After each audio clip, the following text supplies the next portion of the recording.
Serum is one of the most powerful and Serum 1 is one of the most powerful and versatile synths on the market. According to lots of dudes on the internet, you can make pretty much any sound with Serum. And it's also the synth that I learned how to sound design on. But that's mainly because when I was learning how to sound design, all the other synths looked like this. Oh my god, bro. Oh, hell no, man. What the fuck? The problem is, I quickly realized that I don't actually love sound designing while I'm making music. When I have a chord progression or a melody in my head, I don't really want to sit there for 30 minutes doing this. And that did mean that I never really scratched the surface of sound designing and of Serum. But now Serum 2 is out, which is great because we were all completely using Serum 1 to its full potential. And I thought, what a perfect opportunity to dive deep into a piece of software rather than just scratching the surface and moving on. My brain thought of the amazing idea of making a song with every single element made out of Serum 2. But how hard could it be? This video is sponsored by Skillshare. More on them later. Whoa!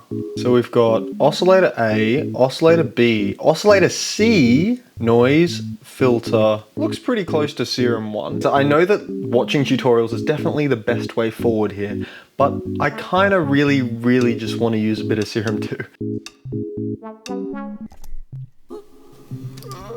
Illegal. So after almost failing the entire challenge in under 10 minutes, I tried making my very first kick and ran into my very first problem.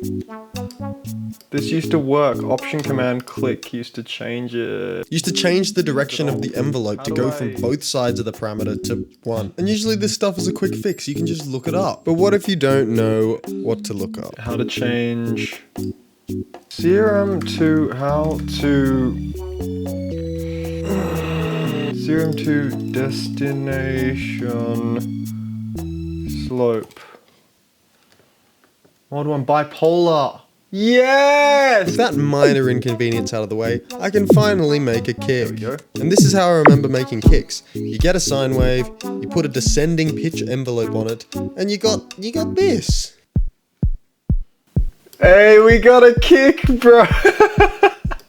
That's pretty dusty. Then all it took was layering an attack on top and doing a bit of distortion, and yeah, I mean, it's a kick. Almost a kick that I would use. I wonder what instrument we'll add next. I think I know how to make a hi-hat. Oh, let's go. Okay, so how do I make a clap? I definitely could have made most of these sounds in Serum 1, and to be honest, probably in like any free synth. That's not a clap. But I pretty much just used this session to refresh my sound design skills, poke around in Serum 2, and have a bit of fun. You can change the mix. This is so cool. And after about an hour, I had something that actually resembled a drum loop.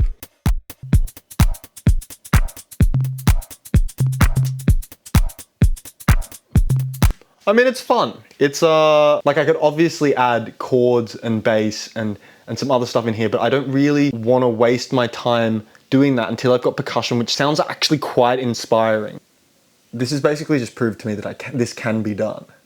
But now that I know that it can be done, I don't just want to like use the rudimentary skills that I have now to like make something okay. I want to learn a lot more to make something really cool. So that's what I did. I spent some time learning about all the new stuff that's in Serum 2, probably not going to use most of it, but then more importantly, how to make my drums sound more organic and interesting. Typically, if I want some warm and organic sounding drums, I just sample them. But every single element, and that actually made for kind of an interesting rabbit hole to go down, to see how sound designers get these digital waves and manipulate them to sound like they were real. Like, it's cool, but I'm only able to go down rabbit holes like this because I have a solid sound design foundation. And if you're looking to build your own foundation, a great way to do that is by taking a start to finish class on today's video sponsor, Skillshare. Skillshare is the largest online learning community for creatives with thousands of classes led by industry experts across film, illustration, freelance, productivity, and more. I'm not sure if you've noticed, but my footage has been looking extra crispy recently, and it's because I got a new camera. Coming from filming on an iPhone, I was seriously overwhelmed by all the settings on day one, so going through this class from Ben Rollins in order really helped me wrap my head around it. And I think that's one of the big advantages of Skillshare classes. I didn't need to learn a specific thing, I needed to learn all the things. And unlike YouTube videos, which are great but give you a bit of information here and a bit of information there, with Skillshare, if you find a class you like, you can just go through all of it in order and build a really solid foundation, like a sound design foundation. Now obviously Skillshare can't have any classes on Serum 2 yet because it came out like a month ago. That would be insane. But they've got some classes for the original Serum, and most of the stuff I'm finding does carry over, and they've got some stuff for general sound design to build up that foundation. If that sounds interesting to you, the first 500 people to use my link in the description will get a 1-month free trial of Skillshare. Thank you Skillshare for sponsoring the video. Now let's make some more vibrations in the air. How much of a nerd do you have to be to get so excited about making a kick drum that you wake up before the sun? I'll let you answer that, because that's what happened on day 2. When the sun did finally get up, it was cold, it was rainy, but I didn't care, because I had my coffee and I was ready to make some kick drums. No, it's actually way more exciting than it looks. After last night, I had heaps of ideas in my head and different techniques to try out. There's so much to fine tune, it's really fun to be honest. Ah, shit. Okay, fine. The thing that was interesting me is this new technique for making kicks.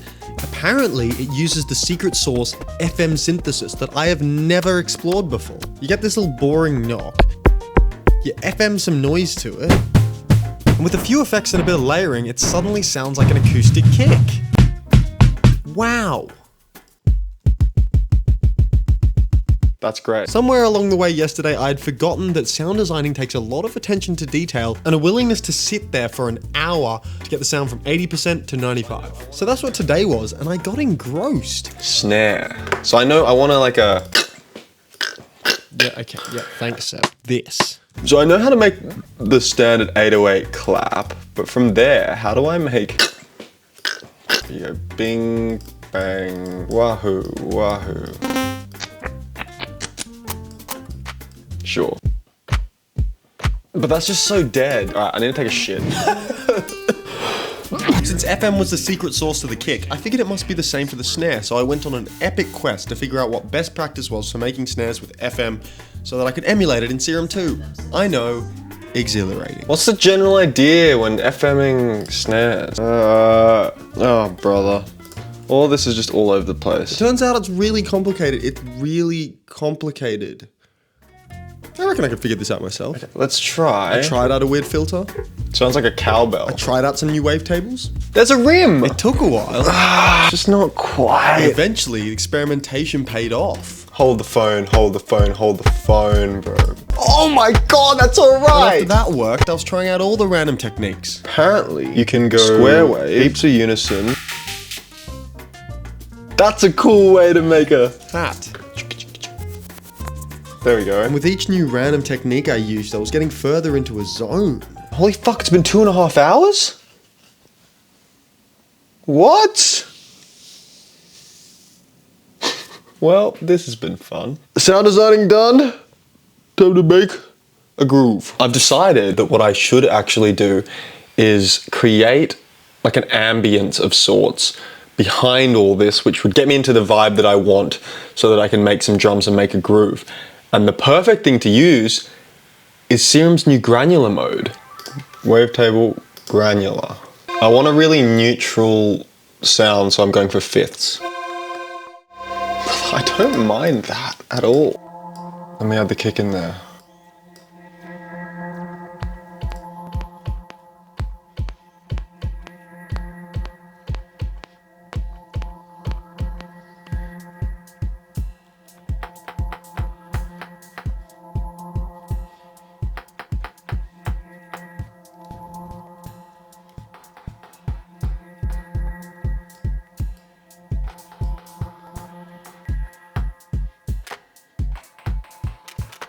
By this point I pretty much had all the drum elements into the loop, but I kind of wanted to push on and make some melodic elements as well. Seeing the new arpeggiator down there, I knew I had to try it at least once during this challenge. But after such a manic morning and having put so much energy into each drum element, I definitely didn't have the energy to put into these. I have been working for like over 4 hours now. I just can't, my brain just can't hear where this is supposed to go next, man. That's pretty fucking impressive that every single sound that I've used here I've made in Serum. I think it's time to step away and I don't know, man. And step away I did. You could even say I stepped away a bit too much. Hello.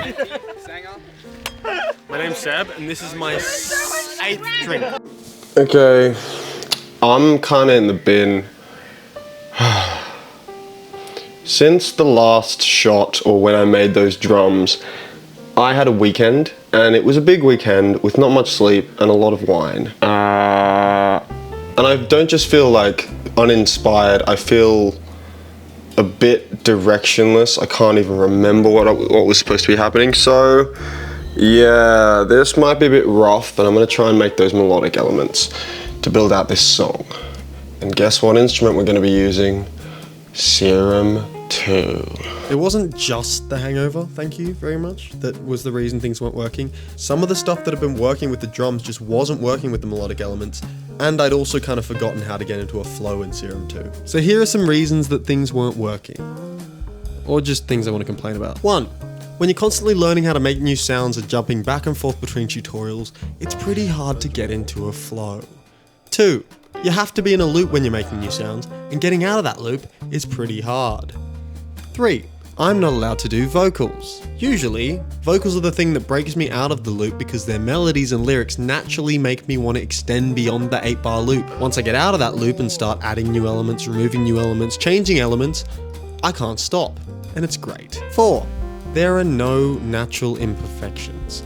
I'm creating them all myself. This means that I don't get any spontaneous excitement or delightful moments where I drag in a sample and there's some awesome melody buried in it, or the natural imperfections in the way that a guitar was played that really tickle my ears, or the timbres of 2 different instruments from 2 different sources coming together in a way that I didn't expect. It's all made by me in Serum 2. 5. Because I'm in the same interface the whole time, I'm naturally reaching for the exact same workflow every time. It goes oscillator, LFO and envelope, FX.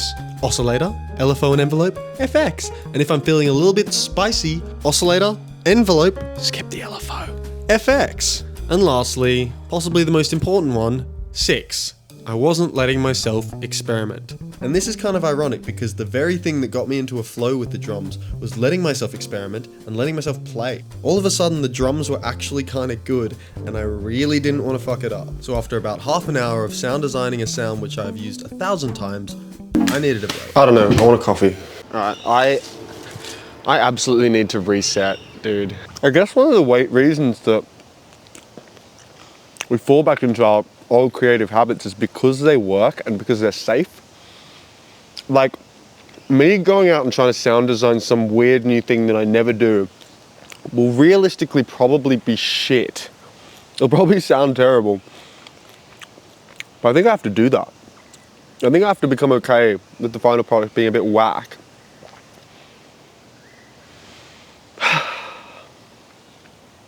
Did I just answer my own problems? It's not that deep. Just make something, bro. Just make something.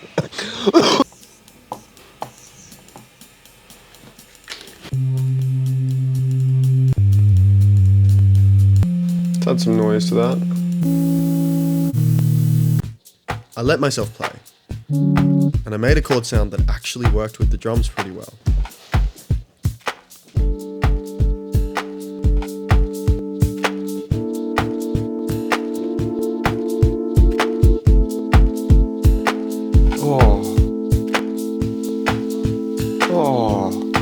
And I started actually pulling sounds from out of my head into my DAW. There we go. That's one thing that really gets me into a flow.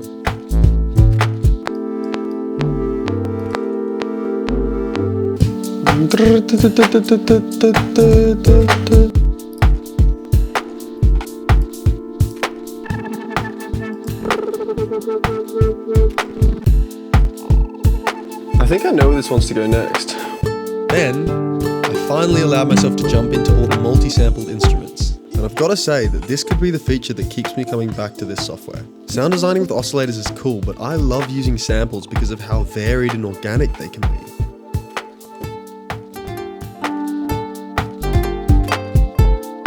So having them baked right into Serum 2 could create some really inspiring moments.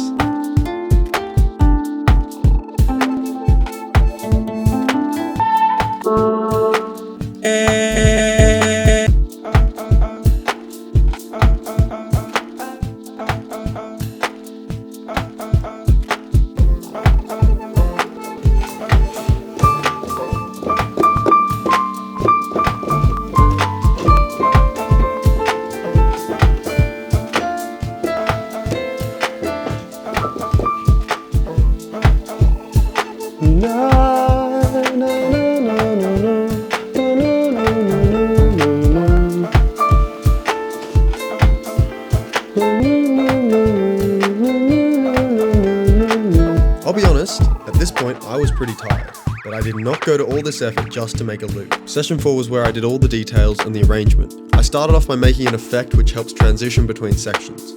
I dragged an LFO onto the pitch of a sine wave, automated the LFO up with some delay, and we're out of the intro. One of the very last things I did was confront something that had been annoying me this entire challenge: sidechain. I never figured out how to do a normal one, so I made a manual one. And I figured out how to make something move around your head. And we were there.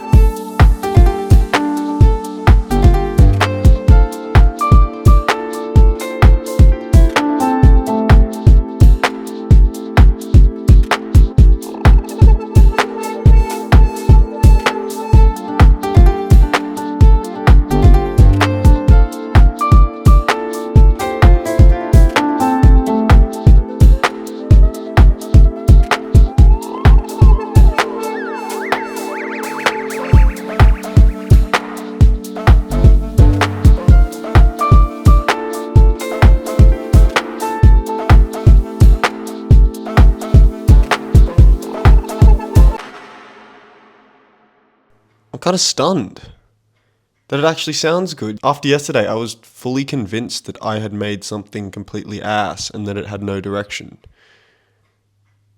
But it kind of works. So what did I think? I feel like I aged during this challenge just a little bit. It started off fun when I was like exploring sound design. It was like the novelty of doing something new. But after that wore off, it was more of a grind. But we got there, and I'm actually really proud of being able to make that entire song using just Serum 2. Honestly, I'm kind of astounded by the amount of things that you can make in Serum 2. If you are just starting out and don't have like any plugins, you could realistically get a free DAW or a really cheap DAW and Serum 2 and learn it back to front and make like everything. Maybe not everything, but like this this video is sponsored by Skillshare, not by Serum. I don't know why I'm... But now for the stuff that actually matters. How much Serum 2 did I use? I put together a little stats sheet. So, total instances of Serum 2 was 27. Total instances of Serum 2 effects, 8. Add those together and you get 35 total instances of a Serum plugin. But then this is kind of funny. Total number of FX modules, that's when I add an effect within Serum, 78. But most importantly, I didn't use any plugins that weren't Serum 2 or any samples or recorded any samples that weren't Serum 2. So that is success. Synopsis is I made a tune and you watched. Smash like.